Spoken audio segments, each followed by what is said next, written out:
Good morning. It's the last full day in Alberta. Last full day out west. Thank God it's Friday.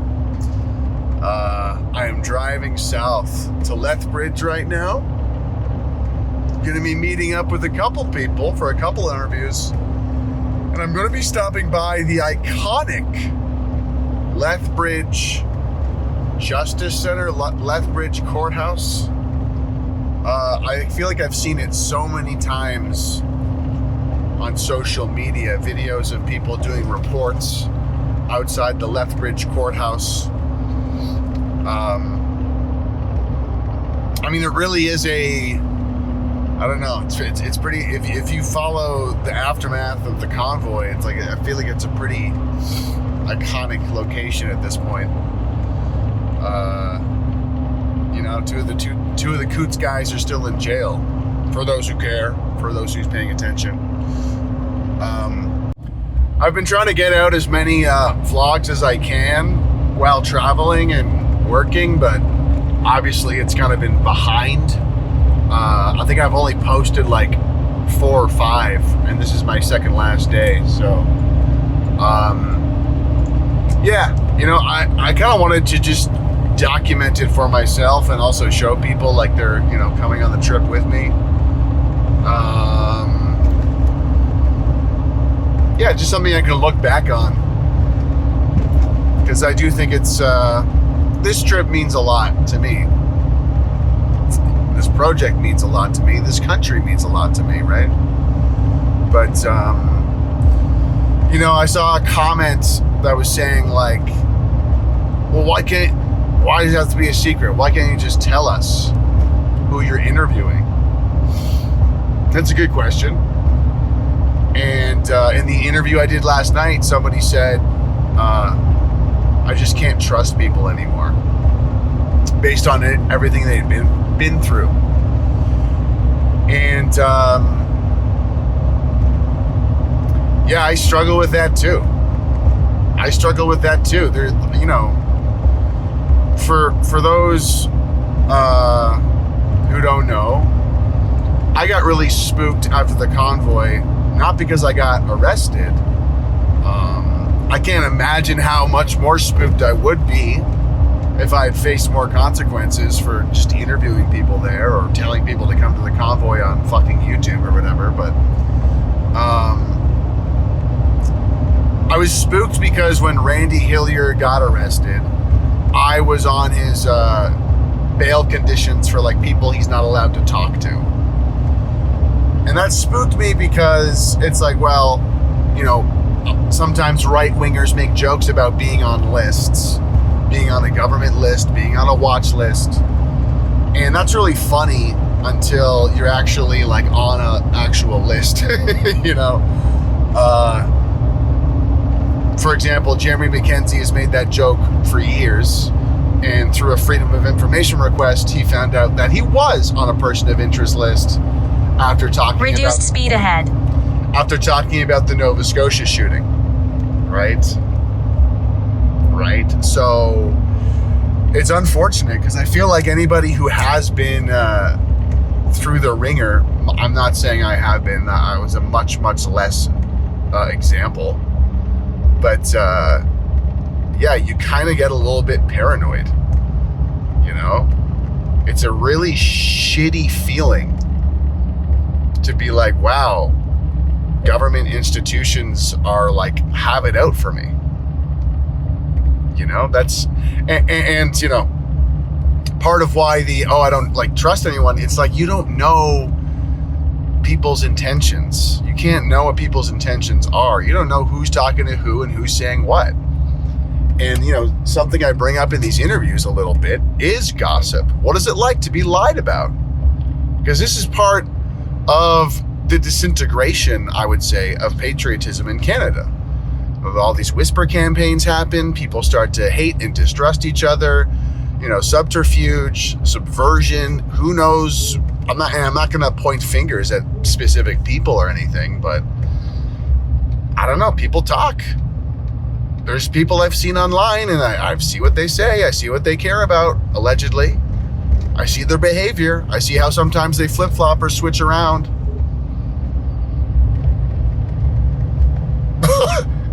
Why? I don't know. Why can't they just be consistent? I'm not sure. But because of that, that's why I'm keeping these people secret and under wraps. And of course, by the way, if it wasn't clear yet, some of the people that we focus on in this documentary are, like an organization rather that we focus on in this documentary is, should I stop here?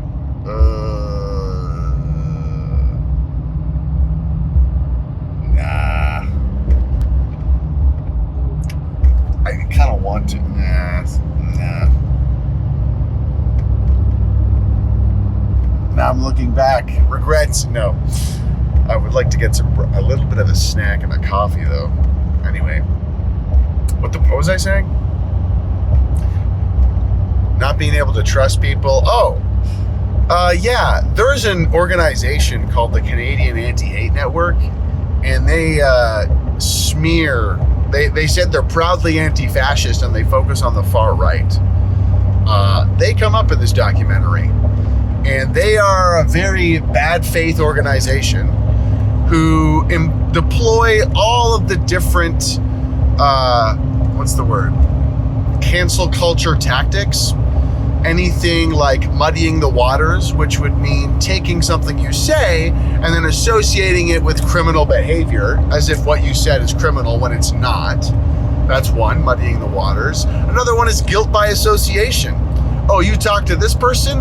Everything that this person has said is now on you somehow. Makes absolutely no sense.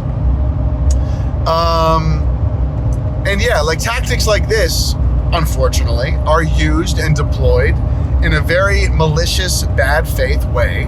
They claim to be hate experts. They sort of try to act like journalists. But it's, unfortunately, people are gullible. And people buy into this. And people get afraid. They get fearful. Oh, I don't want to be associated with this. I don't want to be associated with that. They said this. They said this one time. Now everything that they said, I have to be responsible for. Part of making this documentary is to empower people to be like, stop giving a fuck about organizations like the Canadian Anti-Hate Network and this guilt by association stuff.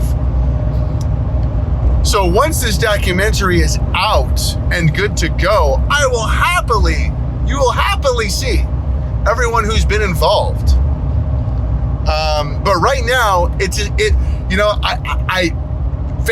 fair enough. I hate on the Conservative Party of Canada for being silent and quote unquote being strategic with what they talk about.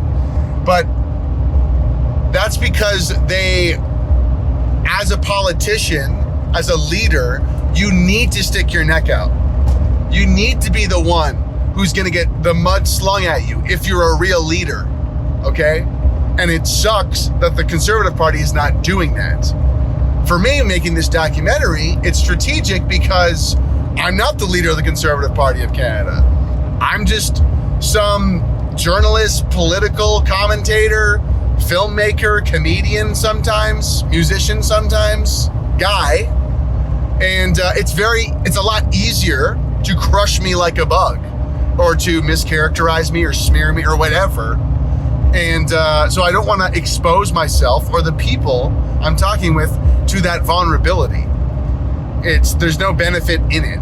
That being said, once there's a trailer ready and once we're like well on the way of releasing it and hyping it up and getting like the messaging around it, that's when I'm more ready to be a target. That's when I'm more ready to expose myself to whatever, all the guilt by association stuff, because at that point the hype of the trailer, the hype of the film coming out will, like any sort of like shitty talk, any sort of bad faith trying to smear us at that point, I think will actually just help the documentary.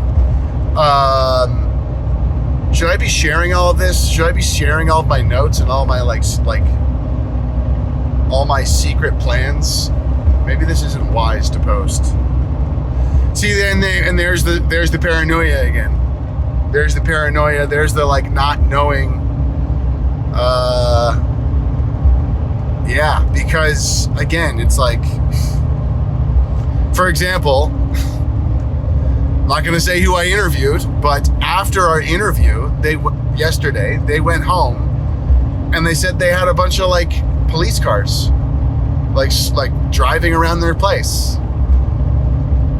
That never happens. And it's like, it's one of those things where like, you don't know, like maybe we are being paranoid. Maybe it's a coincidence, you know? On the other hand, like having our phones bugged, like, is that really that far-fetched? You know what I mean? Especially with some of the individuals and how badly they've been fucked with. Yeah, you know? In 3 kilometers, use the right lane to take the scenic drive exit towards city center. It's, you gotta be careful, unfortunately. I don't want to have to be careful. But, you know, I've been making a joke to some of the people I interview, which is like, you know, I don't really know how to shoot a gun, but I'm learning how to shoot a camera, you know? And I really think that these are our weapons. These are our weapons in this 5th generational warfare. Telling the story, winning the hearts and minds, helping deprogram brainwashed people to see what's going on. It's definitely a David versus Goliath story, but you know, we have to try, and this is what I'm doing. That's what I'm doing. I'm giving it a good old college effort. And you know what? Like, I'm happy to be learning a lot in the process, and at the very least, I think I'm documenting something important. You know, because if things do continue to get worse, and this bullshit speech law passes, I can at least say, hey, at least I tried. At least I made a documentary trying to warn people about what the fuck is happening in Canada. I'm gonna sleep easy after that, knowing that that I tried. Anyway, final day in Alberta. It's very bittersweet. Part of me is happy. He's excited to go home. Another part of me had a really great time out here. Really, really great time out here. Lot of warmth, lot of, you know, people that get it. It's really great talking to people that get it, people that recognize the pitiful state of this country, you know, and they don't mince words about it.